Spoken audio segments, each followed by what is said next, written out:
রাজধানীতে চালের দাম বেড়েছে কেজিতে 2 থেকে 7 টাকা, মুরগির দামও চড়া, স্বস্তি সবজির বাজারে।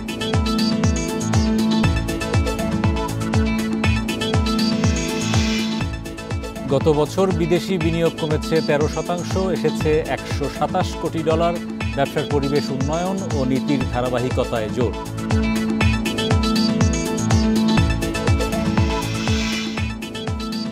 সরকারি সেবা পেতে 3 জন নাগরিকের 1 জন দুর্নীতির শিকার। সবচেয়ে বেশি ভোগান্তি বিআরটিএতে, বিবিএসের জরিপ।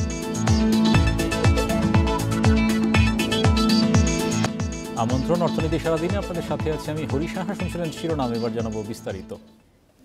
রাজধানীর বাজারে বেড়েছে চালের দাম। মানভেদে সরু ও মোটা চালের দাম বেড়েছে কেজিতে 2 থেকে 7 টাকা পর্যন্ত। মুরগির দামও চড়া, তবে স্বস্তি মিলছে সবজির বাজারে। ঈদ করে ঢাকায় ফিরেছেন কর্মজীবীরা, তাই ছুটির দিনে ভিড় বেড়েছে নিত্যপণ্যের বাজারে। তবে তাদের অস্বস্তিতে পড়তে হচ্ছে চাল কিনতে গিয়ে। সপ্তাহের ব্যবধানে সরু চালের কেজিতে বেড়েছে 7 টাকার মতো। গত সপ্তাহে মিনিকেট 75 থেকে 80 টাকা কেজিতে কেনা গেলেও এখন তা বিক্রি হচ্ছে 80 থেকে 88 টাকায়। 58 টাকার নিচে মিলছে না মোটা চাল। বাড়তি দামের জন্য মিল মালিকদের দুষছেন বিক্রেতারা। বাইরে থেকে ঢাকা আপ ডাউনের যে গাড়ি ভাড়া ডবল, সব কিছু খরচা বেশি দেওয়ার পরে ঢাকায় আসার পরে মানুষ একটু বিপদের মধ্যে আছে। চাউলের দাম, কাঁচা মাছের দামও বেশি। সিন্ডিকেটের কারণে বাজার বাড়ার কোনো প্রশ্ন উঠে না, কারণ দেশে পর্যাপ্ত পরিমাণ ধান চাউল আছে। আর গত 2 মাস আগে সরকার বাড়ি থেকে আমদানি করছে। কোরবানি ঈদের আগে কমেছিল মুরগির দাম, তবে এখন আবার চাহিদা বাড়ায় বেড়েছে দাম। সোনালী মুরগি বিক্রি হচ্ছে 280 থেকে 300 টাকায়, ব্রয়লারের কেজি 160 টাকা।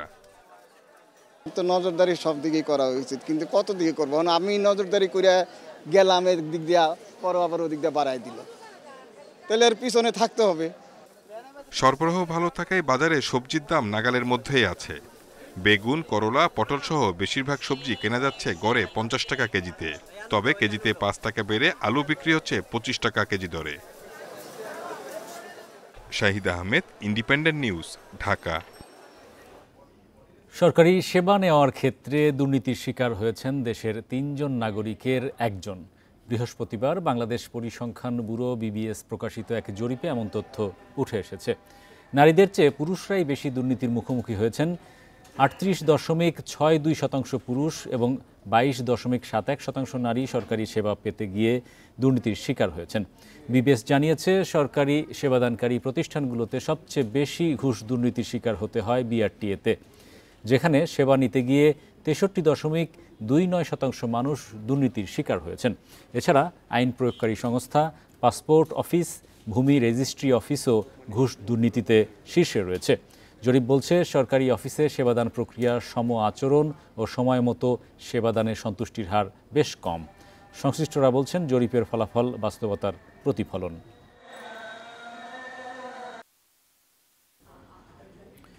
$2024 সালে দেশে সরাসরি বিদেশি বিনিয়োগ এফডিআই কমেছে 13%। গত বছর নিট এফডিআই এসেছে $127 কোটি, স্থানীয় মুদ্রায় যা প্রায় 15,500 কোটি টাকা।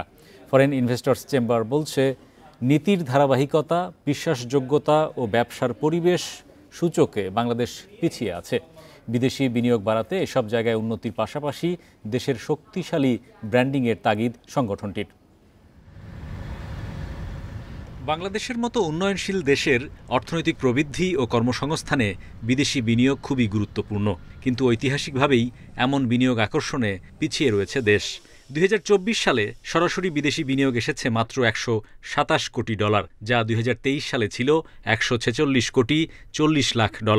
বৃহস্পতিবার জাতিসংঘের বাণিজ্য ও উন্নয়ন বিষয়ক সংস্থা আঙ্কটাডের বিশ্ব বিনিয়োগ রিপোর্টে বিদেশি বিনিয়োগের এসব তথ্য উঠে আসে। গত বছর শেষে বাংলাদেশে বিদেশি বিনিয়োগের স্থিতি $1,829 কোটি, যা জিডিপির মাত্র 4%। দক্ষিণ এশিয়ায় ভারতের এমন বিনিয়োগ 14%, ভুটানে এ হার 17%। ফরেন ইনভেস্টর্স চেম্বার বলছে, এদেশে বিনিয়োগ পরিস্থিতির নাজুক অবস্থা দীর্ঘদিনের। ফরেন ইনভেস্টমেন্ট নির্ভর করে একটা দেশের বিশ্বাসযোগ্যতার উপর, পলিসি কনসিস্টেন্সির উপর, এবং দেশের একটা জিনিস তৈরি করা কত সহজতর হয় ব্যবসা করা। আমরা যে তিনটা ক্ষেত্রেই আমি আপনাদের বলি, আমাদের কিন্তু তিনটা ক্ষেত্রেই আমরা খুব একটা ভালো না। আমাদের দেশের বিশ্বাসযোগ্যতা পলিসি আমি আগে প্রায় বলি ইজ ভেরি লো।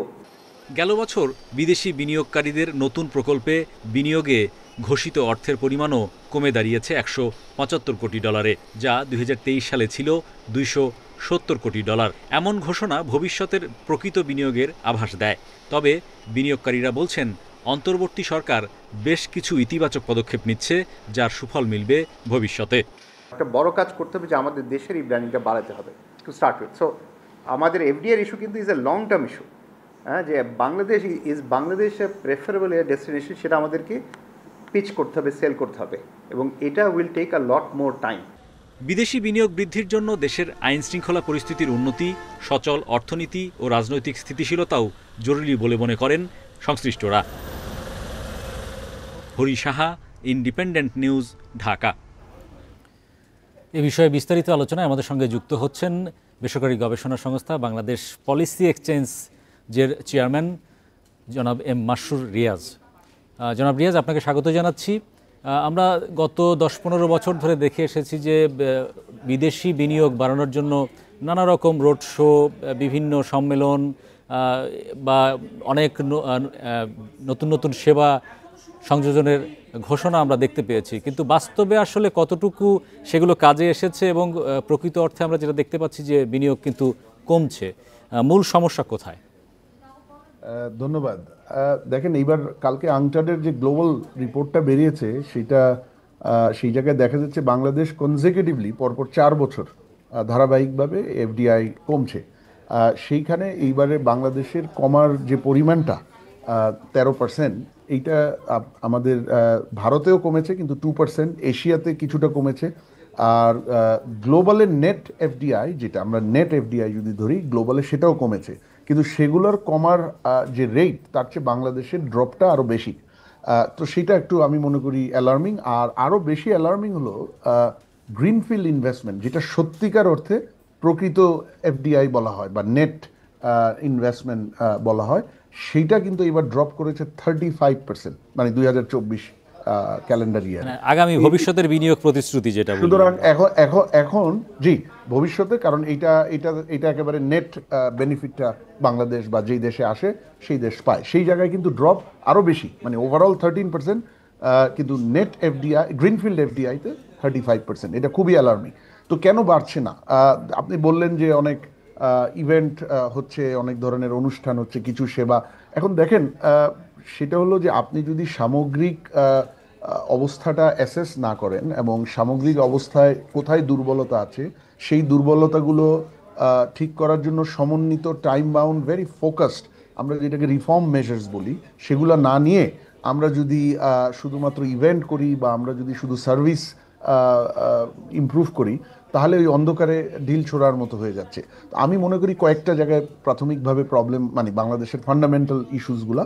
প্রথমত হলো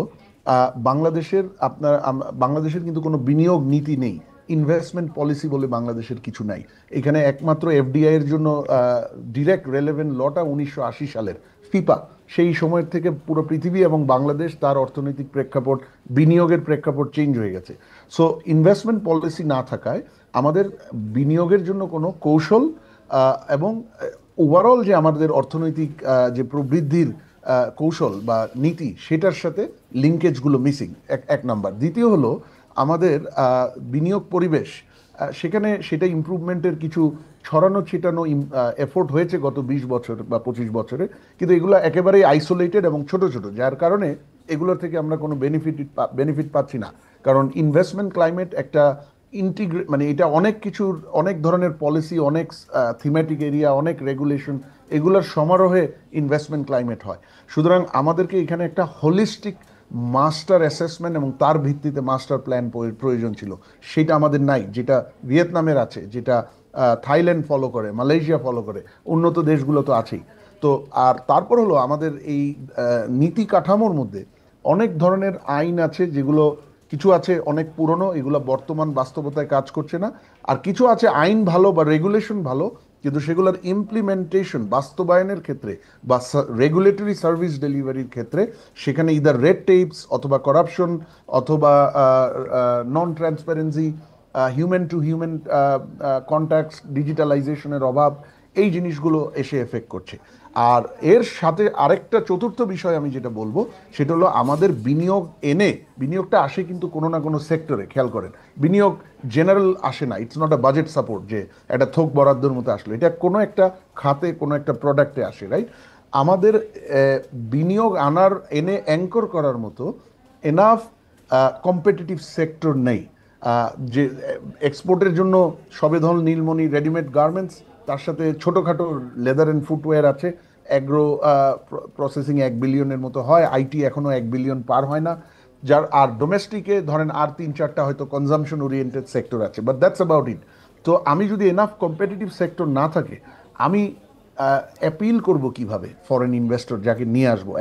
একদিকে অ্যাপিল করতে পারছি না, আমি ইনভেস্টমেন্ট ক্লাইমেট ঠিক নেই, নীতি কাঠামো যেগুলা ভালো সেগুলোর প্রয়োগ ঠিক নেই। তৃতীয় হলো আমি ইনভেস্টমেন্টগুলো আনবো যেখানে যেই সেক্টরের কথা বলে অ্যাপিল দেখিয়ে আমি নিয়ে আসবো, সেই সেক্টর এনাফ নেই আমাদের কাছে। জনাব মাসুদ রিয়াজ, আমি আরেকটি প্রশ্ন করতে চাই, সেটা হচ্ছে যে বিদেশি বিনিয়োগকারীদের যে প্রতিনিধি সংগঠন রয়েছে ফিকি, তারা বলছে যে বাংলাদেশের যে ব্যবসা সংক্রান্ত যে নীতি, এর ধারাবাহিকতার অভাব রয়েছে এবং কমিটমেন্টের প্রতি বিশ্বস্ত থাকা, সেই কমিটমেন্ট দেখা যাচ্ছে যে করছে, সেই কমিটমেন্ট খুব বেশি দীর্ঘস্থায়ী হচ্ছে না বা কমিটমেন্ট রক্ষা করছে না, তেমন অভিযোগও তারা করেছেন। পাশাপাশি আরেকটু বলতে চাই যে আপনারা তো অ্যাডভোকেসি করে থাকেন, সরকারকে বিভিন্ন রকমের পরামর্শ দিয়ে থাকেন, আমাদের চেয়ে বিদেশি বিনিয়োগ আকর্ষণে যারা ভালো রয়েছে, ভারত, কম্বোডিয়া, ভিয়েতনাম, তাদের মডেল ফলো করার মতো বিষয়গুলোকে তুলে ধরছেন কিনা?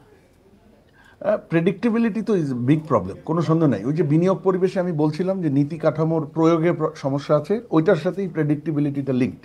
আমাদের দেশে পলিসি এবং রেগুলেটরি কনসিস্টেন্সি এটা একেবারে নাই বললেই চলে। হঠাৎ যে কোনো আইন পরিবর্তন হয়ে যায়, প্রভিশন, লিগাল প্রভিশন বা রেগুলেটরি প্রভিশন চেঞ্জ হয়ে যায়, ট্যাক্স প্রভিশন দেখা গেছে।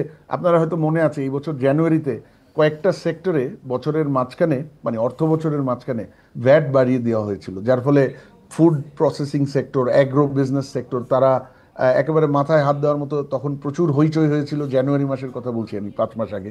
কারণ বছরের মাঝখানে এই ধরনের হুট করে যদি ট্যাক্স বা অন্য যে কোনো রেগুলেশন চেঞ্জ হয়ে যায়, তাহলে ইনভেস্টমেন্ট তো একটা long term commitment, long term planning, long term return gain. এখানে আপনি যদি কনসিস্টেন্সি না দিতে পারেন, পলিসি এবং রেগুলেটরি কনসিস্টেন্সি, আরেকটা হলো পরিবর্তন হতে পারে কিন্তু সেইটার একটা প্রপার প্রসেস আছে, যে সবার সাথে আলোচনা করে সবাইকে এনাফ নোটিশ দিয়ে একটা সানসেট ক্লজ, একটা টাইম সেট করে সবাই জানবে যে এটা কেন চেঞ্জ হবে, কি চেঞ্জ হবে, কবে হবে। তো এই রেগুলেটরি অ্যাপ্রোচগুলো বাংলাদেশে বিদ্যমান না, যার ফলে এই প্রেডিক্টেবিলিটি একটা প্রবলেম। এবং অনেক জায়গায় কমিটমেন্টের ক্ষেত্রেও আমরা কিছু মাল্টি ন্যাশনালের কাছে শুনেছি তাদেরকে একসময় জমি দিবে বলা হয়েছিল, 30 বছর বা 25 বছর একটা কোম্পানি, আমি কোরিয়ান ইপিজেডের কথা বলছি, 96 সাল থেকে তাদেরকে বসিয়ে রাখা হয়েছিল, মাত্র কিছুদিন আগে, কয়েক মাস আগে তারা সেটা পেয়েছে। এর বাইরে কয়েকটা কোম্পানি যাদেরকে লং টার্ম গ্যাস সিকিউরিটি দিয়ে নিয়ে আসা হয়েছিল এবং $500 মিলিয়ন উপর ইনভেস্টমেন্ট হয়েছে 20-25 বছরে, হঠাৎ করে দেখা গেছে তাদের গ্যাসের যে কন্ডিশন সেগুলো চেঞ্জ করে দিচ্ছে। তো এই যে প্রেডিক্টেবিলিটি, এই স্টোরিগুলো কিন্তু ছড়িয়ে যায় ইন্টারন্যাশনাল বা ফরেন ইনভেস্টমেন্ট কমিউনিটিতে, এবং তখন এটা কনফিডেন্সকে আঘাত করে। আর তার সাথে আমি এখন যেটা বলবো, আর আপনার একটা প্রশ্ন ছিল ক্যাম্বোডিয়া বা ভিয়েতনাম, দেখেন আমরা মানে গ্লোবাল বেস্ট প্র্যাকটিস থেকে তো সবসময় লেসন নেওয়া যায়। তাতে হয় কি, আপনার সব কিছু শূন্য থেকে শুরু করতে হয় না, বা সব কিছুতে অ্যানালিসিস এক্সপেরিমেন্টে বেশি সময় নষ্ট করার প্রয়োজন হয় না। মানে কিছু একটা অন্য জায়গায় কাজ করেছে, সেটাকে এনে তবে কনটেক্সচুয়ালাইজ করতে হয়। বাংলাদেশের বাস্তবতায় সেই লেসনটা কাজ করবে নাকি সেটা অ্যাসেস করতে হয়, এবং কাজ করলে সেখানে কোথায় এটাকে কনটেক্সচুয়ালাইজেশন করতে হবে, একটু পরিবর্তন করতে হবে, সেই জিনিসটাকেও মাথায় রাখতে হবে। মানে গতিটা আরেকটু বাড়ানো সম্ভব এইসব প্রক্রিয়ায়। জি, অ্যাবসলিউটলি। তো বাট আসলে মানে মূল সাকসেস দেশের ভেতর থেকেই আসতে হবে। মানে আমার ভিশন, সেই ভিশন অনুযায়ী লং টার্ম, মানে শর্ট, মিডিয়াম এবং লং টার্ম কৌশল, টাইম বাউন্ড, এবং সেই কৌশলের বাস্তবায়ন রোড ম্যাপ, এবং ধন্যবাদ তারপর জনাব actual- মাসরুর রিয়াজ আমাদের সঙ্গে যুক্ত হওয়ার জন্য। এই ছিল আজকের অর্থনীতি সারাদিনে। ইন্ডিপেন্ডেন্ট টেলিভিশনের সব খবর বিস্তারিত জানতে চোখ রাখুন ফেসবুক, ইউটিউব এবং এক্সে। আমন্ত্রণ আমাদের পরের আয়োজনে।